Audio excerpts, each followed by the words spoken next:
um, we will now have someone that I've always admired for his work and dedication to the community.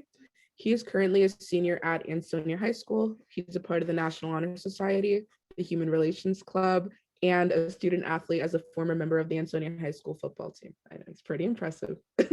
To read Dr. King's Nobel Peace Prize acceptance speech, the current president of the youth chapter of the Valley NAACP, Louis Gripper. Good afternoon, everyone. As Malika said, my name is Louis Gripper Jr., and I'm currently a senior at Ansonia High School. And like she said, I'm going to be reading Dr. King's Nobel Prize speech that he read at the University of Oslo on December 10th, 1964. Your Majesty, Your Royal Highness, Mr. President, Excellencies, ladies and gentlemen, I accept the Nobel Prize for Peace at a moment when 22 million Negroes of the United States of America are engaged in a creative battle to end the long night of racial injustice. I accept this award on behalf of a civil rights movement which is moving with determination and a majestic scorn for risk and danger to establish a reign of freedom and a rule of justice. I am mindful that only yesterday in Birmingham, Alabama, our children crying out for the brotherhood were answered with fire hoses, snarling dogs, and even death. I am mindful that only yesterday in Philadelphia, Mississippi, young people seeking to secure the right to vote were brutalized and murdered. And only yesterday, more than 40 houses of worship in the state of Mississippi alone were bombed or burned because they offered a sanctuary to those who would not accept segregation.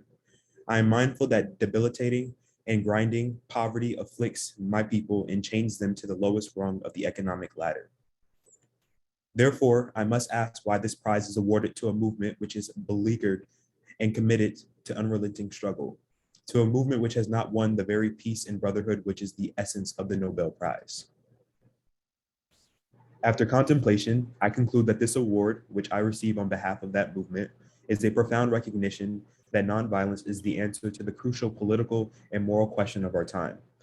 The need for man to overcome oppression and violence without resorting to violence and oppression. Civilization and violence are antithetical concepts. Negroes of the United States, following the people of India, have demonstrated that nonviolence is not sterile passivity, but a powerful moral force which makes for social transformation. Sooner or later, all the people of the world will have to discover a way to live together in peace and thereby transform this pending cosmic elegy into a creative psalm of brotherhood.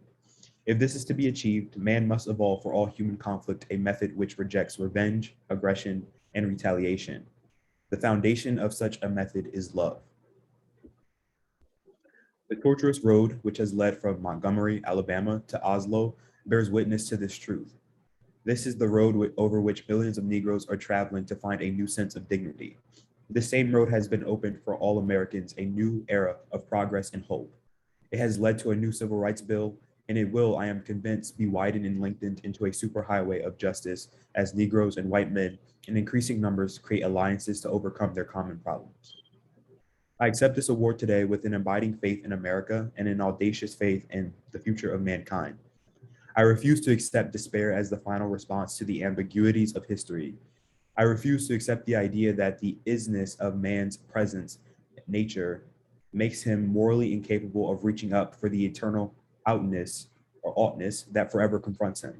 I refuse to accept the idea that man is mere flotsam and jetsam in the river of life, unable to influence the unfolding events which surround him. I refuse to accept the view that mankind is so tragically bound to the starless midnight of racism and war that the bright daybreak of peace and brotherhood can never become a reality.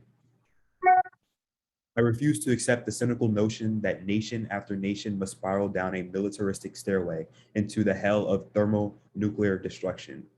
I believe that unarmed truth and unconditional love will have the final word in reality. This is why right temporarily defeated is stronger than evil triumphant. I believe that even amid today's mortar bursts and whining bullets, there is still hope for a brighter tomorrow.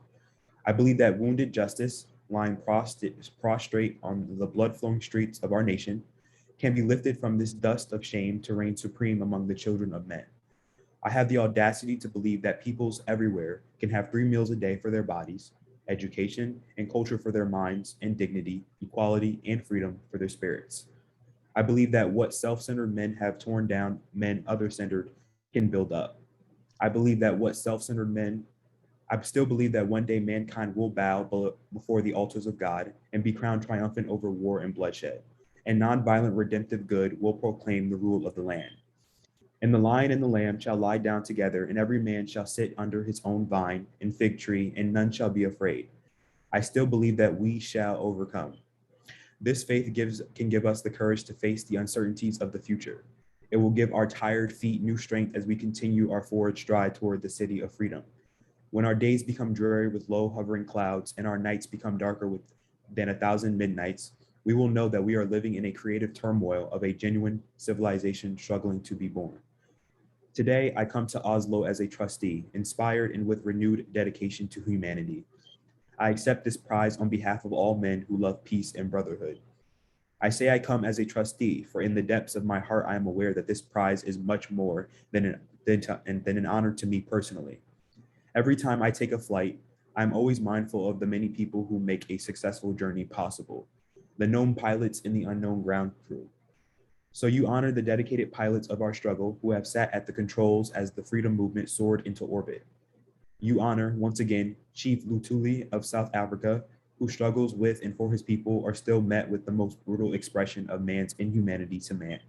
You honor the ground crew without whose labor and sacrifices the jet flights to freedom could never have left the earth.